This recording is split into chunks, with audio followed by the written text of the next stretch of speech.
Assalamualaikum warahmatullahi wabarakatuh. Nama saya Agus Prianto dari program studi akuntansi. Pada kesempatan kali ini saya akan mempresentasikan tugas dari mata kuliah manajemen rantai pasok.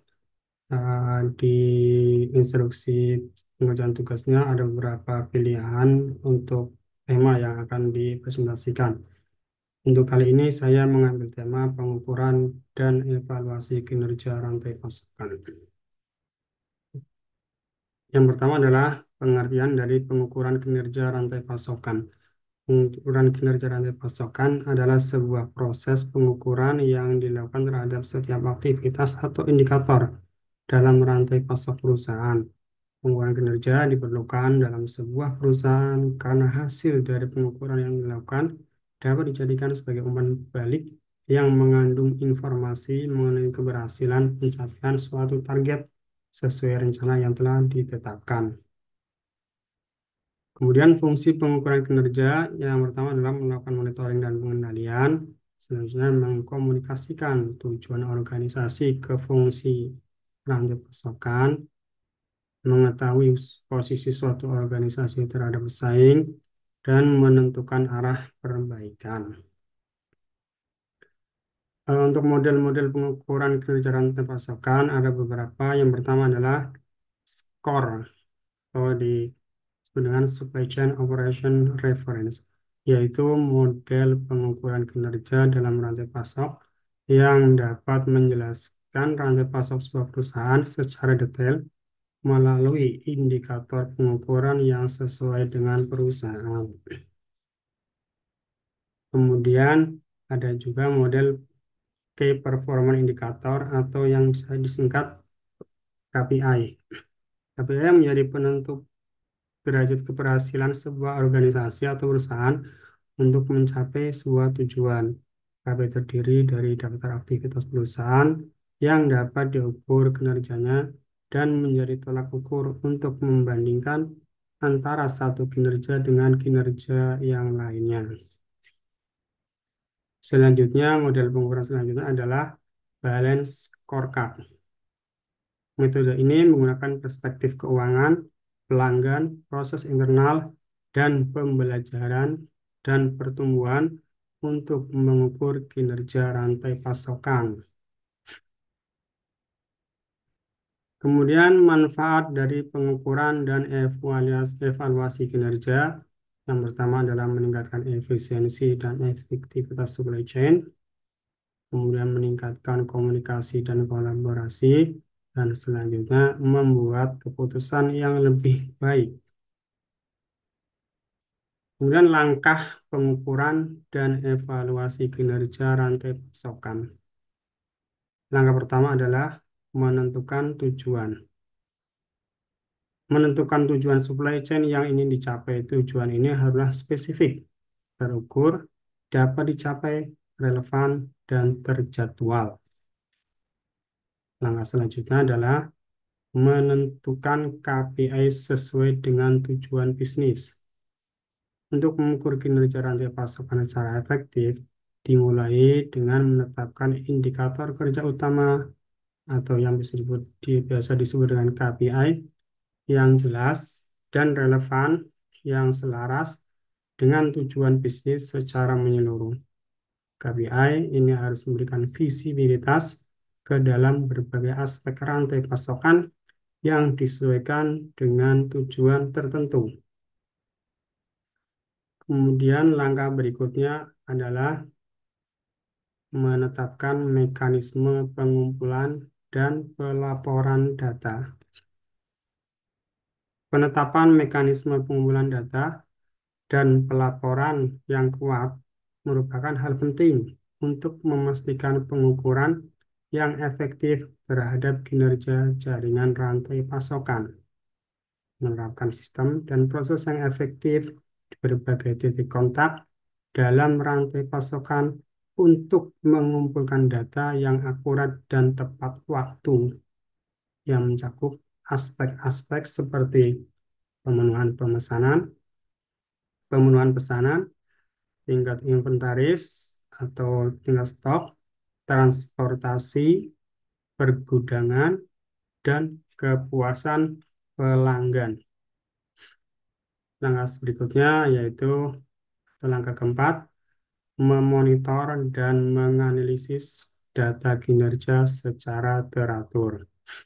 Memantau dan menganalisis data kinerja secara teratur sangat penting untuk strategi rantai pasokan yang efektif dengan jadwal yang konsisten untuk analisis data, baik itu data harian, data mingguan, atau bulanan yang disesuaikan dengan kebutuhan bisnis dan metrik yang dinilai, sehingga memungkinkan identifikasi tren, masalah, dan area yang perlu ditingkatkan secara tepat waktu. Langkah yang kelima yaitu tolok ukur terhadap standar yang terbaik, yaitu dengan membandingkan dengan standar industri dan praktik terbaik untuk mengevaluasi kinerja rantai pasokan dan mengidentifikasi area-area yang perlu ditingkatkan. Mulai dengan melakukan penelitian menyeluruh untuk mengidentifikasi standar industri yang relevan yang berkaitan dengan proses rantai pasokan utama yang mencakup metrik seperti waktu siklus pesanan, perputaran inventaris, dan peringkat kepuasan pelanggan. Langkah berikutnya yaitu yang keenam, yaitu dengan pemanfaatan teknologi. Pemanfaatan teknologi seperti pengumpulan data otomatis, analisis yang canggih, dan alat visibilitas waktu yang nyata sangat penting bagi bisnis yang berupaya meningkatkan efisiensi, memangkas biaya, dan meningkatkan pengalaman pelanggan pasca pembelian untuk efektivitas rantai pasokan. Langkah 7 yaitu dengan menerapkan analisis prediktif. Memasukkan analisis prediktif ke dalam strategi pengukuran kinerja rantai pasokan dengan memanfaatkan data historis dan algoritma tingkat lanjut. Analisis prediktif dapat memperkirakan tren masa depan, pola permintaan, dan potensi gangguan pada rantai pasokan. Selanjutnya, yaitu dengan kolaborasi lintas fungsi secara rutin. Memfasilitasi kolaborasi lintas fungsi yang melibatkan pemangku kepentingan utama dari berbagai departemen, termasuk logistik, pengadaan, penjualan, dan layanan pelanggan untuk menyelaraskan tujuan rantai pasokan, meninjau metrik kinerja, dan mengidentifikasi peluang perbaikan secara kolektif untuk memperoleh wawasan berharga untuk mendorong konsensus mengenai prioritas kinerja dan menerapkan inisiatif yang ditargetkan untuk meningkatkan kinerja rantai pasokan. Kemudian yang 9 adalah feedback dari stakeholder. Mengumpulkan umpan balik dari berbagai stakeholder, termasuk di sini adalah pelanggan, pemasok, dan karyawan, untuk mendapatkan perspektif yang komprehensif tentang kinerja rantai pasokan atau supply chain. Umpan balik dapat digunakan untuk mengidentifikasi masalah yang mungkin tidak terdeteksi melalui data kuantitatif saja.